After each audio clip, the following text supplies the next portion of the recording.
I have studied with Kaz for several years. I study with him, but I'm not his student. Kaz says he has no students, only friends.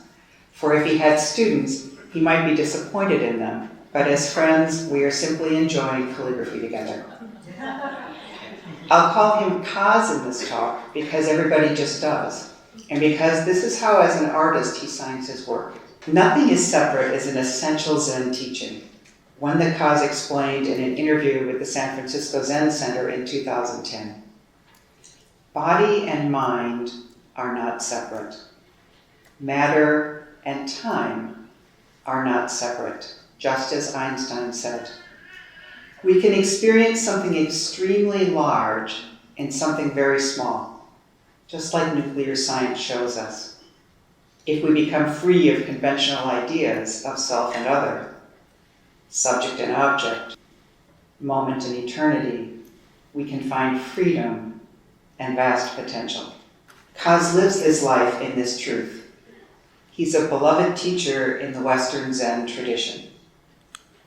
The author of more than 35 books. He brushed calligraphy or art for many more. He is an artist, a political activist, and the widely admired translator of, among others, Zen Master Dogen, the 13th century founder of Soto Zen. Kaz's translation into English of Dogen's Shobogenzo, or Treasury of the True Dharma Eye, was the work of 50 years.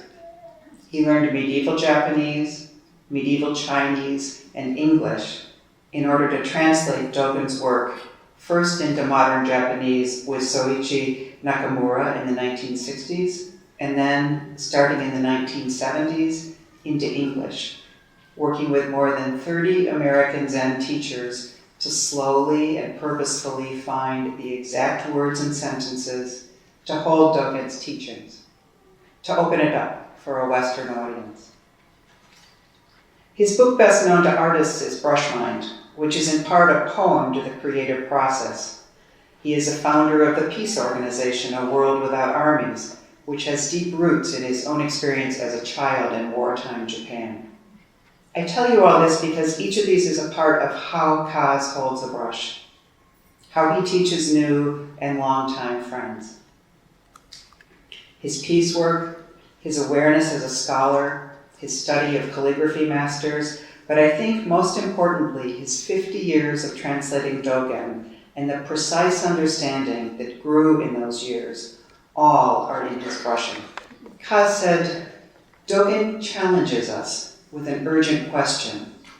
How do we live each moment fully and meaningfully? Dogen makes us feel not confined and tiny, but free and enormous. Freedom doesn't mean freedom from others or from exterior conditions, but freedom from oneself. Dogen, in Guidelines for Studying the Way, wrote, becoming selfless in every kind of possible way, this is freedom. Then we become free from freedom. We can enjoy everyday life.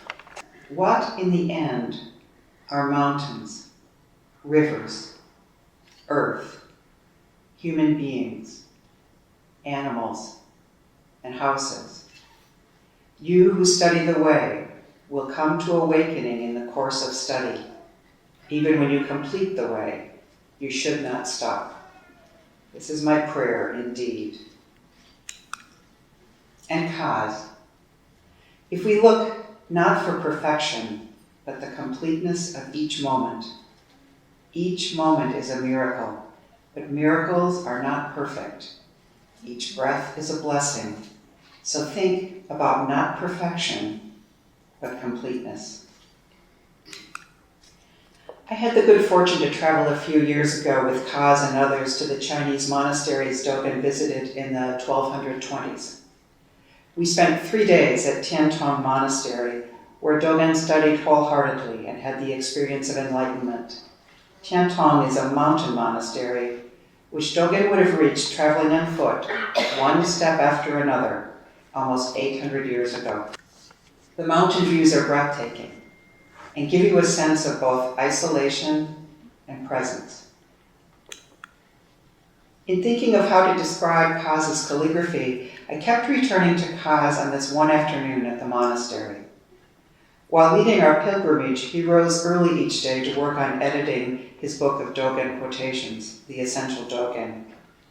Because this was an open day at the monastery for us all, he took time on this afternoon, too, to keep working. And so I came upon him here late that afternoon, because for Kaz, work is freedom.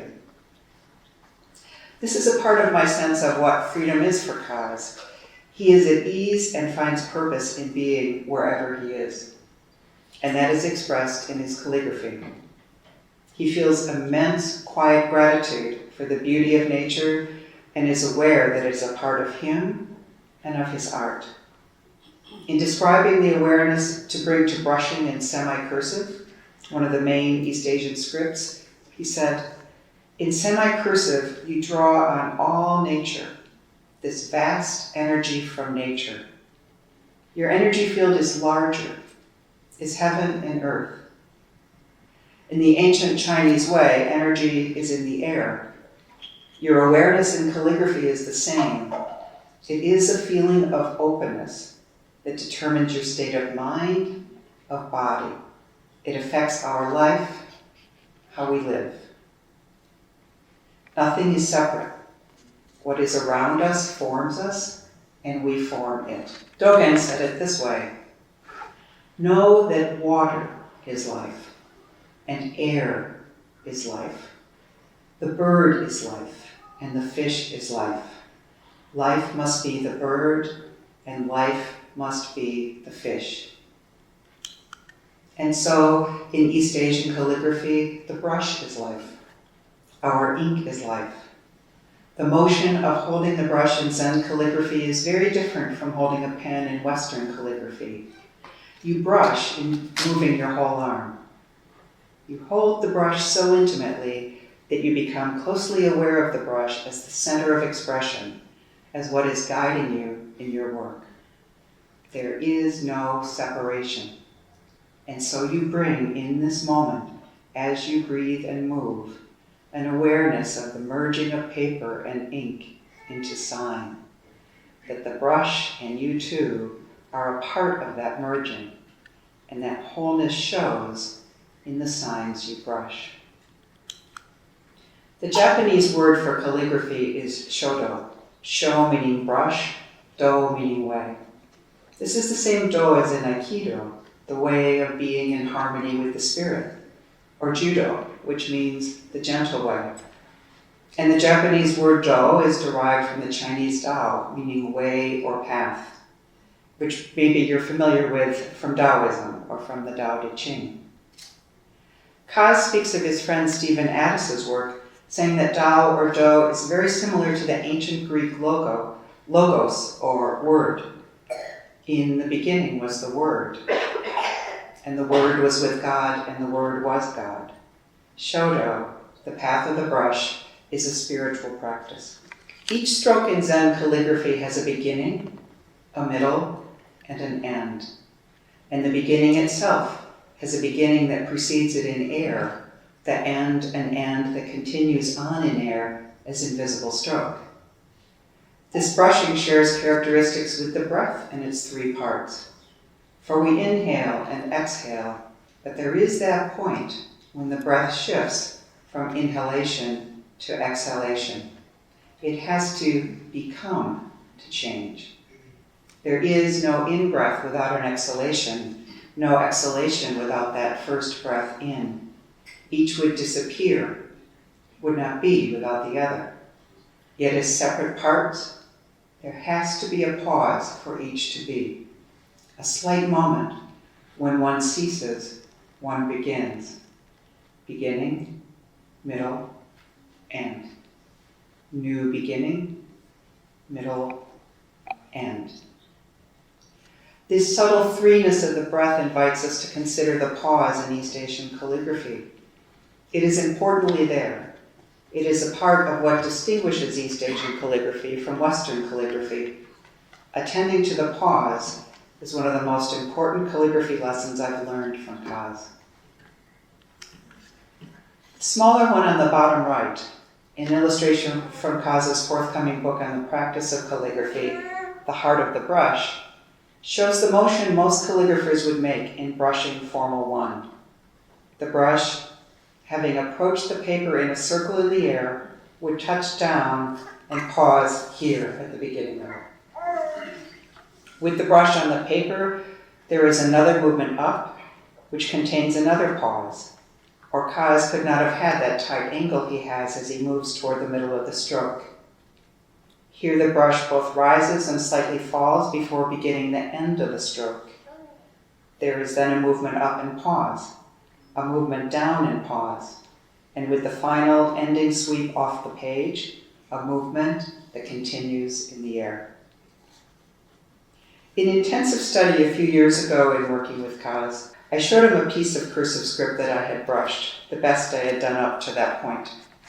He said, "It's good, but it looks like Western calligraphy, not Asian." And then he showed me where I hadn't paused in brushing, where I had been so engaged in the movement, I had forgotten to wait, to rest, to join by not moving. So here is where the conversation with Rita, Peter, and Lucy comes in. Western and East Asian calligraphy both share the importance of balance, both within a sign and in relation to other signs that form the message. And we see this in the signs of the messages space. Though in both traditions work can be abstract and expressive, it will show in the art if the artist's knowledge of the line has been grounded in study of the masters. In East Asian, it will show if the artist has closely studied the 8 basic strokes. But this is where they're different. Edward Johnston wrote about the speed of writing in Western calligraphy, saying it should be consistent and is integral to the eventual look and authenticity of the complete writing. In East Asian calligraphy, you come to learn to study a piece not for consistency of speed, but for where the calligrapher paused, for how the calligrapher's brush first touched the paper, and the motion and stillness that were a part of that contact. Kaz says that in studying the course of a calligrapher's brush, seeing progression and pause, we are studying not only space, but time. Each part has its own becoming. There is a solidity that holds expression, and this solidity can be seen. As Dogen said, when you observe thoroughly, it follows that the 2 aspects of motion and stillness do not arise at all. Though motion and stillness do not arise, things are not fixed. People do not realize this. Those who lose track of it are many. The pause is in neither motion nor stillness arising, in things not being fixed. And it is importantly there as how motion and stillness arise. Pleasure of studying brush calligraphy is to come more and more to see that. Stillness is motion. And in Zen calligraphy, motion is rooted in stillness. Kaz calls himself lazy. And though this always sounds a bit askew to people for a man who at 81 is still traveling the world teaching and who regularly publishes new books, his wife, Linda Hess, a professor at Stanford, says, Kaz writes books like I sneeze. It holds its own truth. His particular laziness has at its core a profound curiosity and delight in life, in how it can be so simple, in how each day is a miracle. As Master Dogen said, miracles are practiced 3,000 times in the morning and 800 times in the evening, a teaching that Kaz fully embraces. Kaz's laziness needs no more than the joy of this particular moment. His joy in simplicity, and I think too his very, very quiet sense of humor, led to his creating big brushes, really big brushes, and to painting his one-stroke paintings with the skills of a calligrapher, with the knowledge of the line, what it is and can be. His large brush is now made from many strips of felt stapled onto a large broom-like tool. One of his major projects decades ago used a 150-pound brush. In his one-stroke paintings, Kaz returns to and repeats certain images: mountain, ocean, line. In these works, the stroke that is based in calligraphic understanding, while meaning, can become, too, abstract, beyond sign. Mountain within brings us back to Dogen. Ocean within does, too. And in his one-stroke paintings, what is not painted holds what is. Nothing is separate. Kaz says the unpainted space is more important than the brush mark. Like space in martial arts or in music, it changes all the time. One of the things people appreciate about Kaz is his deadpan way of speaking. He delivers spoken lines with an absolutely straight face. I'm a cyclist, and I'm holding myself back right now from lapsing into a peon to biking on Wisconsin rural roads in the Driftless area, a small part of northern North America that was untouched by the glaciers. In my first years of studying with Kaz, when I realized that Shodo meant the way of the brush, I wanted a sign for how cycling is Zen practice for me. And I asked Kaz how you would write the way of the bicycle. He answered me with that absolutely straight face: Japanese people would laugh at you. Leaving it to me to imagine just how foolish this could sound in translation. And yet the question kind of hung there, as when Kaz would stay with our family, I would be out on my bike. And a few years later he said, "You could say the way of the wheel." And then with the kindness of a friend, he brushed it for me, and bicycle too. Silver wheel is the compound that means bicycle. The sign for wheel is on the bottom here. The top part of the compound is silver or metal. This is one of my favorite pieces by Kaz for the way it shows the certainty of his brush. You see here the sureness and freedom of how he brings paint to paper, how the stroke begins. Notice in each part of this piece the absolute clarity and confidence in how the brush first touches down. And follow the stroke off the paper to see how the composition of each character is created, how the parts of the compound are linked, the end of one stroke leading to the beginning of the next. Non-separation from brush, from ink, from this moment and the last, but especially this one moment. As Kaz says and inscribes on many of his ensos, the miracle of each moment. An enso is a Zen Buddhist circular sign, brushed in one continuous stroke. It symbolizes enlightenment or the infinite, but just as importantly is a sign of the presence of the artist in that one moment of the brush stroke. Brushing ensos can be a spiritual practice as you center yourself to be aware of just this, and to visually demonstrate with no barrier who you are, both to yourself and to others. Here the calligraphic sign as sign also becomes beyond words. Zen Master Dogen talked of the circle of the way, and Kaz's writing on Dogen gives us a sense of what Kaz is brushing with each enso. Kaz said, Dogen's teaching of the microcircle of the way is one's experience of practice enlightenment in each moment of meditation. The macrocircle of the way is one's meditation together with all awakened ones throughout space and time. As Dogen explains, continuous practice is essential for an awakened life. And here are Dogen's words. Continuous practice is undivided, not forced by you or others. The power of this continuous practice confirms you and others. It means your practice affects the entire earth and the entire sky in the 10 directions. Although not noticed by others or by yourself, it is so. In brushing ensos, Kaz is brushing this essential Zen teaching. There's another aspect of Kaz's particular ensos. With the introduction of color, Kazu's circles are a departure from traditional Zen calligraphy, brushed in sumi ink. Departure from tradition is not a light thing in Japanese culture, in Zen, but his signs, firmly Zen, invite us to see anew, to not expect what is expected, to see nature in the brushstroke, to open to eternity.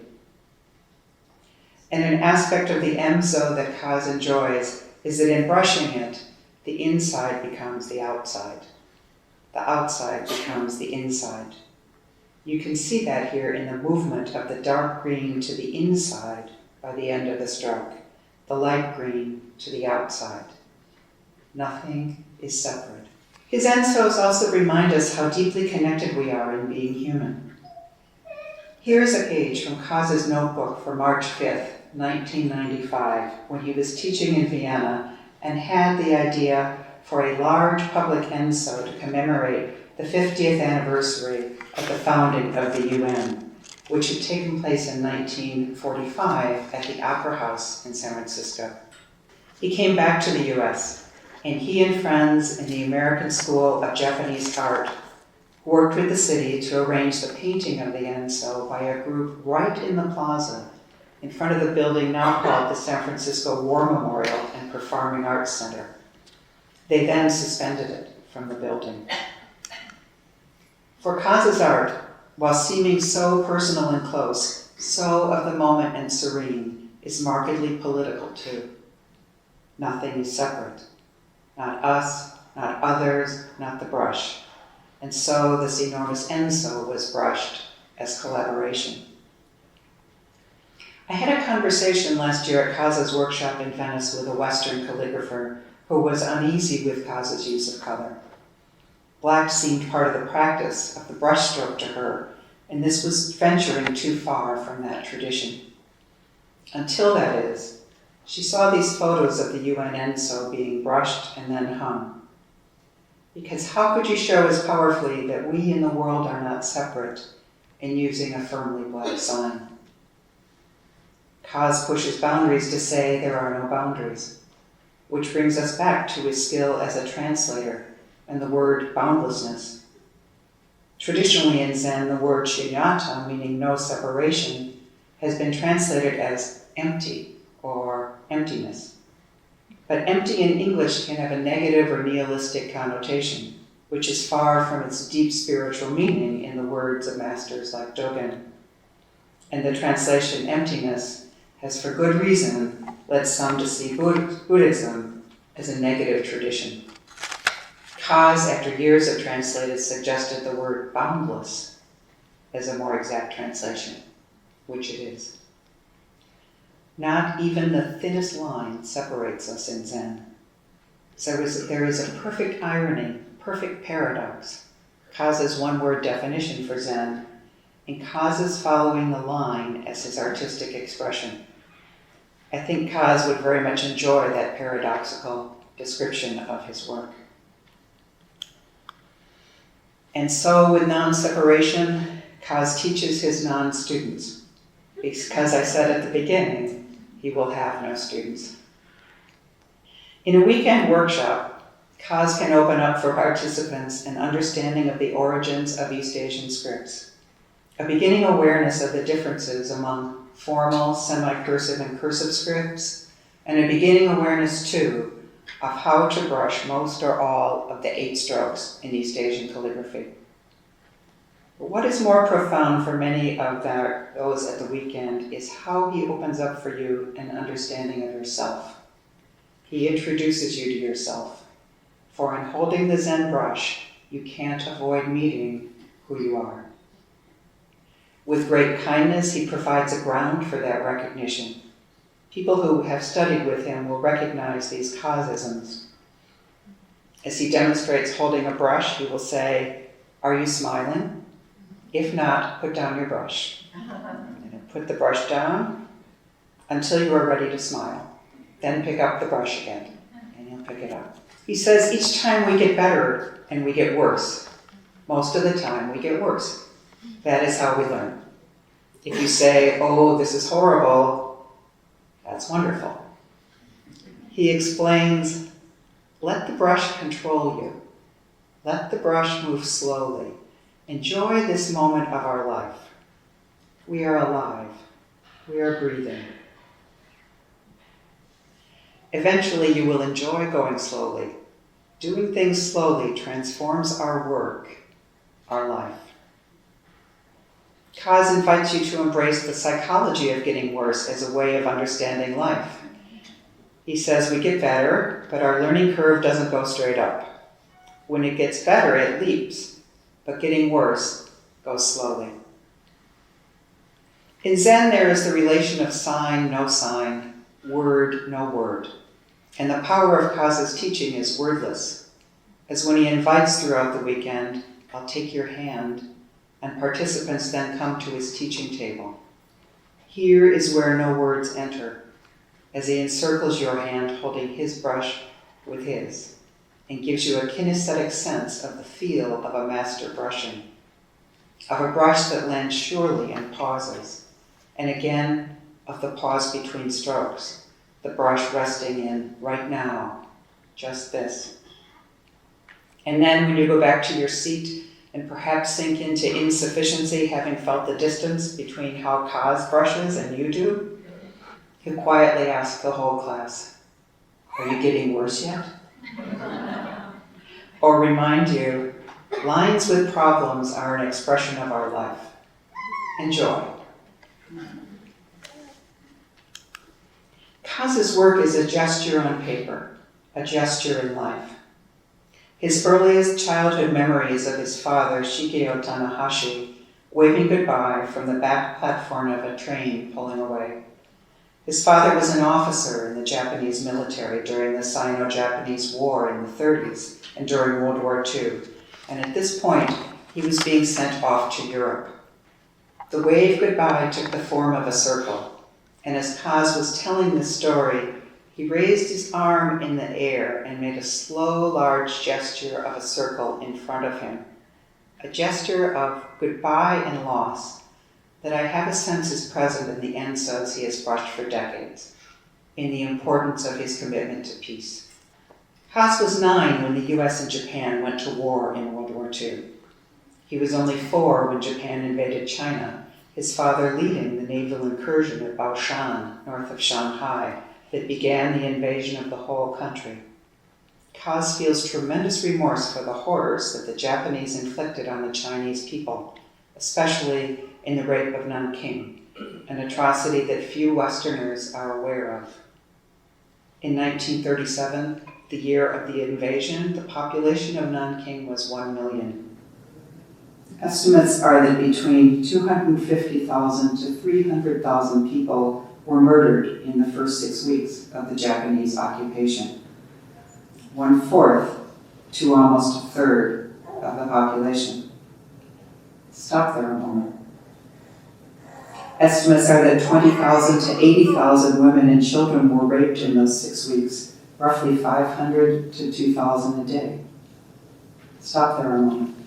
In 2007, the 70th anniversary of the Nanking tragedy, Kaz's organization, A World Without Armies, co-sponsored an international conference in Nanjing called Remembering Nanking. This is the art that Kaz created for the conference, and in that conference visit, he gave them to a small Nanjing museum about the atrocity, where they now hang. When I asked him about their meaning, he said, visual pieces don't need so much explanation. So I'll leave things there.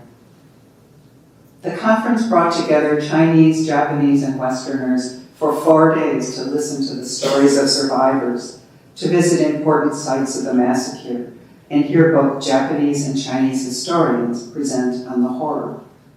Before the conference, Kaz made 7 trips to Nanjing over 7 years to lay the groundwork for the event, deepening each year relations with the Chinese scholars of the tragedy. Kaz's hope in presenting the conference was to bring people together in reconciliation. A World Without Armies report after the conference said, most societies carry appalling histories, either as victims or as perpetrators, but sincere efforts for healing are usually invisible or non-existent. The initial success of the Sino-Japanese dialogue can be an inspiring model for people in other parts of the world. Being committed to and engaged in the recognition of suffering, engaged in working for reconciliation, is clearly not separate from his work. Kaz's life has been deeply lived, and that also is in the power of each of his strokes. Before and at the end of the Dogen pilgrimage in 2012, I visited Nanjing with Kaz, his daughter Karuna, and a Chinese-German friend as he returned there on a peace trip, and then later joined him, Karuna, and Eric, the Chinese organizer for our Dogen trip, in a private ceremony of remembrance at Wusong, the Baoshan port where his father had led the invasion north of Shanghai. Kaz has a similar effect on people in working for peace as he does in teaching. To say there is an enmity between the people of China and Japan would be a bit understated. The Japanese inflicted terrible, terrible horror in their 1930 invasion and then occupation, and that still affects relations today. Yet our translator in Nanjing, Jeremy, was visibly changed in just a few days of working with Kaz. This photo is from the small Museum of Remembrance in Nanjing, and Jeremy was translating for Kaz speaking to a remaining survivor of the Japanese occupation and survivors' family members.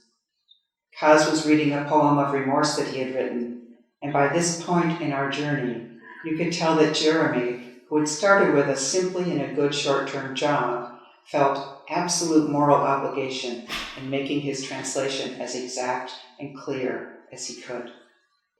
Kaz's piecework can take place person by person, and you saw that too in how people spoke with Kaz, the way they wanted to share stories. The ceremony in Nanjing was a solemn gathering with solemn seeds of reconciliation. Weeks later, on the way to the memorial service at Wusong Park, Kaz and Eric asked our cab driver to stop at 2 different flower stores and bought up their flowers. You see them here, carrying them into the park. Kaz laid the flowers at the memorial to those who had died, and we spread them too on the bay where his father had led the invasion. You know how there are photos you didn't take, but the image remains so clearly in your mind. I have one that day of Kaz, on the day of the reconciliation ceremony in the Museum of the Japanese Invasion that is at Wusong Park. Our trip took place where tensions between China and Japan had first reached a peak over the Senkaku or Diaoyu Islands. We had driven past a fairly sizable anti-Japan demonstration when we were leaving Nanjing. The radios and TV were full of anti-Japanese discussion, propaganda, and old films. It was a time in China where maybe it wasn't so great to look and be Japanese. And Kaz, with a very Japanese face, long sensei beard, and Japanese indigo-colored jacket, could not look more Japanese. We walked down the stairs to the lower level of the museum. There were no windows. It was a somewhat dark space, and the only other person there was the Chinese guard of the museum, though I, myself, hadn't seen him yet. Kaz seemed to cross the room in one moment, his hand extended in friendship, in meaning without words. This instinct is so unconscious in Kaz to reach out in difficulty, to assume that intractable situations can change, that nothing really is intractable. Imagine him walking like this, and yet it seemed not even to be walking. It was Dogen's gesture, the calligrapher's hand, the artist's pure reach, and the peace activist expressing both remorse and hope. As he moved, he became non-separation. He became what it is to see no difference between self and others. Watching him changed me. Kaz believes that peace is possible. This is not a naive innocence. It comes instead from his experience of living through war as a child, of being hungry and cold, of having his mother move the family for safety from Tokyo to the city of Gifu, only to be there as it was destroyed by bombs. He doesn't want other children to suffer as he suffered, or others to feel the remorse he feels for his nation's actions. and so he works for peace. This belief in work is foundational to who he is. It is a part of his holding the brush. He said, "The most important thing in my kind of art is being fully present, relaxed, focused, taking risks, allowing for accidents, inviting accidents as part of the process. Doing piecework is reflected or expressed in each stroke." If you'd like to know more about Kazu's powerful and sustaining philosophy of engagement and peace, Google Tanahashi and Principles of Engagement. It is one of my favorites of Kazu's writing. So what is Kazu's art? I haven't touched on each part, but I hope to show them here in closing. It is measured, fine, and sure, as in the formal script of the 10-line life-affirming sutra on Avalokiteshvara on the cover of his forthcoming Zen chants. The end so represented is by Cheryl Kahn, who has studied with Kaz for years, and it's very Kaz to join his art with someone else's as he helps to plan a cover. Or it is his pleasure in brushing kana, the Japanese syllabary. Here is Kazu's traditional Zen death poem written in 2011, which he has enjoyed living with and he sees as what will be his final words. This life, is there any boundary?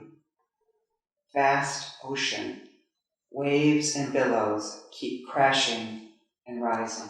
Kazu's art holds the freedom and certainty of his semi-cursive brushing, clear characters, as here in Vast Ocean, bounds, the strong, sure lines, the controlled touchdown, for even in great source, that quick movement of the brush touching the paper gives a strong diagonal line. The absolute connection of one stroke to another, created not only on paper, but equally by the artist's sureness in continuing his art in the air. This art holds a sense of tradition, connection, and freedom in his honoring of the masters, in his engagement in the world. It is the brushstroke as abstract, beyond sign. It is clear non-separation, being present in the circle of the way, in the miracle of this moment. I was surprised to see how many of my favorite photos of Kaz are taken from behind. But I've realized it's because they give a maybe unexpected sense of who he is. Shodo, the way of the brush. This path of non-attainment, a living the realization that one is many, that the present is the universal. Kaz practices it with an unusual humility. So here he is in Hangzhou, taking students on a rainy day to his favorite seal maker in China. On the path, a core Zen belief. Generous, another Zen tenet. Kind, not separate. Not separate. Once again, Kazu's Master Dogen, becoming selfless is in every kind of possible way. This is freedom. Then we become free from freedom. We can enjoy everyday life. And Kaz, enjoy each moment, each line you brush. The fact that we are here is a miracle. Thank you.